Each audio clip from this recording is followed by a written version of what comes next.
அடிச்சு இழுத்துட்டு போற அளவுக்கு என்ன குற்றம்? அதை கிழிச்சது தானே. அது அப்புறம் அப்படியே இருக்கணுமா? இல்ல ஆண்டாண்டு காலமா அந்த அந்த கதவுல இருக்கணுமா? அது அழைப்பானை நாம் படிக்கவா, நாட்டு மக்கள் படிக்கவா? சொல்லுங்க தம்பி, நீங்க என்ன, நீங்க ஒரு அதிகாரியா உங்ககிட்ட கேட்குறீங்க. அழைப்பானை நாம் படிக்க அனுப்புனீங்களா, கொண்டு வந்தீங்களா, இல்ல நாட்டு மக்கள் எல்லாம் படிக்கணும்னு கொண்டு வந்தீங்களா? அதுக்கு அது அவ்வளவு பெரிய குற்றம். அது கிழிச்ச அடிச்சு இழுத்துக்கிட்டு போய் நேரணி காவல் நிலையத்தும் கொண்டு போகல, வேற ஒரு இடத்துல ஒரு தடல்ல ஒடிச்சா அடிச்சு நீ போய் படுத்துக்கிட்ட. இது ஒரு வழக்கமா வச்சுக்கிறாங்க. எப்படின்னா இவங்க அடிச்சிருவாங்க, இவங்களுக்கு இவர் கையில கீறல் பட்டுருச்சான், நீ அடிச்சு காயம் பட்டதுல.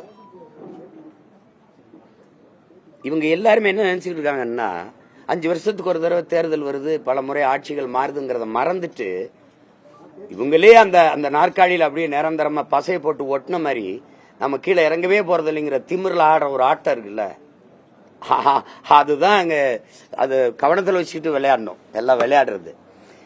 நீ பயப்படுறவனாவது ஒருத்தர் சொல்லுங்க. நீங்க இத்தனை வழக்கு போட்டிருக்கீங்க, ஒவ்வொரு வழக்குக்கும் நேர் நிக்கிறேன், நான் முடிஞ்ச நேரம் ஒரே நேரத்தில் 4 அழைப்பானைனா எங்க போக முடியும்? ஒரு ஆள் தானே.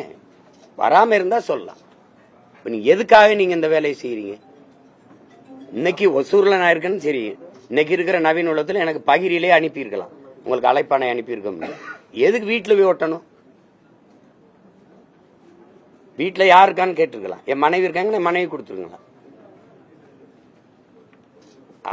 அவங்க சட்டம் படிச்சவங்க, இந்திய குடிமை பணிக்கு தேர்வு எழுதி தேர்ச்சி பெற்றவங்க. நீங்க அவங்க கிட்ட கொண்டு கொடுத்துருக்கலாம்ல.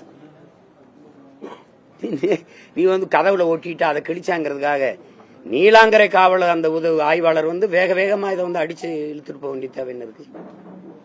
அவர் ஒட்டிட்டு போயிட்டாருல்ல, வலசரவாக்கு காவலர் ஒட்டிட்டு போயிட்டாரு, படிச்சிட்டோம்ல. இந்த மாதிரி ஒட்டிட்டு போயிட்டாங்கிற தகவல் எனக்கு வந்துருச்சு. அப்புறம் அது அதுக்கு அங்க